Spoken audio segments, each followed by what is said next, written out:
నిన్న ఆదివారం ఉదయం మాజీ మంత్రి మెట్ట ప్రాంత సీనియర్ రాజకీయ నాయకులు ఇంటిపై కూటమి ప్రభుత్వానికి చెందిన కార్యకర్త ట్రాక్టర్ దాడి చేయడం, ఆయన కారును మరియు ధ్వంసం చేసి ఇంటి ప్రాంగణంలో ఉన్న సామాగ్రిని ధ్వంసం చేయడాన్ని శంఖవరం మండలం వైఎస్ఆర్సీపీ నాయకులు తీవ్రంగా ఖండించారు. ఇలాంటి దాడులు ప్రజాస్వామ్యానికే తీరని సిగ్గుచేటని ఆక్షేపించారు. ఈ సందర్భంగా నాయకులు మండల పార్టీ అధ్యక్షులు నరాల శ్రీనివాస్, సరమర్ల మధుబాబు అన్నవరం ప్రైవేట్ లాడ్జ్ దగ్గర మాట్లాడుతూ కూటమి ప్రభుత్వం ఏర్పడిన దగ్గర నుండి వైఎస్ఆర్సీపీ నాయకులపై దాడులే జయంగా పరిపాలన జరగడం నీచమైన చర్య అని, ఇలాంటి చర్యలు రాజ్యాంగ స్ఫూర్తికి విరుద్ధమని, ఈ కూటమి ప్రభుత్వం పరిపాలనలో అపారమైన రాజకీయ అనుభవం కలిగిన నాయకుల ఇళ్లకే రక్షణ లేకపోతే ఇంకా సామాన్యుల పరిస్థితి ఏంటని విచారం వ్యక్తం చేశారు. ఈ కార్యక్రమంలో నాయకులు మాట్లాడుతూ ఈ దాడి చేసిన వ్యక్తి వెనకాల ఎంతటి రాజకీయ నాయకులు ఉన్నా వారిపై పోలీసులు చట్టపరమైన చర్యలు తీసుకోవాలని డిమాండ్ చేశారు. మాజీ మంత్రి ముద్రగడ నివాసం ఎవరికైనా ఆతిథ్యం ఇచ్చే లేగాని ఎవరికి హాని తలపెట్టిన చరిత్ర ముద్రగడ రాజకీయ చరిత్రలో లేదని నాయకులకు గుర్తు చేశారు. ఈ కార్యక్రమంలో వైఎస్ఆర్ నాయకులు సకరు గుర్రాజు, బత్తుల రవికుమార్, అరికెల తాతయ్య, దొర, సింగంపల్లి రాము, ఈగల గంగ తదితరులు పాల్గొన్నారు. పేరుగాంచినటువంటి మాజీ మంత్రి శ్రీ ముద్రగడ పద్మనాభం గారి ఇంటిపై జరిగినటువంటి దాడి హేయమైనటువంటి చర్య. ఇది కూటమి ప్రభుత్వానికి తీరనటువంటి మచ్చ. ఎందుకనంటే ఒక పేద ప్రజలకు మేలు చేసినటువంటి వ్యక్తి ఎవరైనా ఉన్నారు ఈ రాష్ట్ర చరిత్రలో, ఈ మెట్ట ప్రాంతంలోనంటే అది ముద్రగడ పద్మనాభం గారు. ఏ పేదవాడిని అడిగినా, ఏ నిరుద్యోగిని అడిగినా, ఎవరికి ద్రోహం తలపెట్టినటువంటి వ్యక్తి, నీతి కలిగిన రాజకీయాలు చేసినటువంటి వ్యక్తి ఎవరైనా ఉన్నారనంటే అది ముద్రగడ పద్మనాభం గారు. అలాంటి ముద్రగడ పద్మనాభం గారి మీద కూటమి ప్రభుత్వానికి చెందినటువంటి జనసేన పార్టీ అంటూ చెప్పుకుంటూ నిన్న ఉదయం మరి దాడి చేయడం, ట్రాక్టర్తో వెళ్ళి, మరి చాలా దుర్మార్గమైనటువంటి చర్య.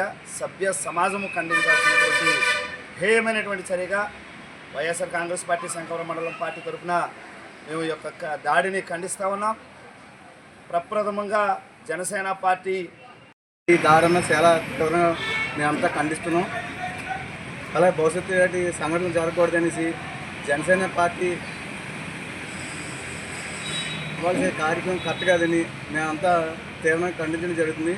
అలాగే దాంట్లో కూడా నిన్న మీటింగ్లో ఎక్కడో మాకు వైసీపీ వాళ్ళు కుక్కలు, వైసీపీ వాళ్ళు రౌడీలు ఈ టైప్లో మాట్లాడుతున్నారు. రాజకీయాలు అది మాట్లాడడం అనేది చాలా తప్పండి. కార్యకర్తలను విమర్శించడం, మీ పార్టీలోనే ఉంటారు అంటే పార్టీ నమ్ముకున్న వాళ్ళు విశ్వాసంగా ఉంటారు, కుక్కన్నా పర్లేదు. మరి మీ పార్టీ ఒక జెండానే కడతలేదు, మొత్తం జెండాలని మొత్తం మిమ్మల్ని మేమేమన్నాలో కూడా మాకే చాలా కూడా సిగ్గు ఉంటుంది. ఒక మాట అండి, ఎప్పుడు కూడా ఎవరిని విమర్శించకూడదు. అలాంటి భవిష్యత్తు ఇలాంటి కార్యక్రమాలు కూడా దాడులు అన్నది అది కరెక్ట్ కాదు. అది కూడా మేము తీవ్రంగా ఖండిస్తున్నాం. భవిష్యత్తులో మీకు ఆ సత్యనారాయణ సన్నిధిలో మేము మాట్లాడుతున్నాం. మీకు మంచి బుద్ధి ప్రసాదించాలని కోరుకుంటూ ఈ అవకాశం ధన్యవాదాలు సెలవిస్తున్నాం. నిన్న జరిగిన ఘటనలకు మన సీనియర్ నాయకులు, వైఎస్ఆర్ పార్టీ సీనియర్ నాయకులు మెట్ట ప్రాంత ముద్రగడ పద్మనాభం గారి మీద జరిగిన చర్యకు ఖండిస్తున్నాం. అలాంటి కార్యక్రమం ఎవరు కూడా ఏ పార్టీలో కూడా ఆ కార్యక్రమాన్ని ప్రోత్సహించకూడదు. అతను జనసేన కార్యకర్తను డైరెక్టర్ చెప్తున్నాడు.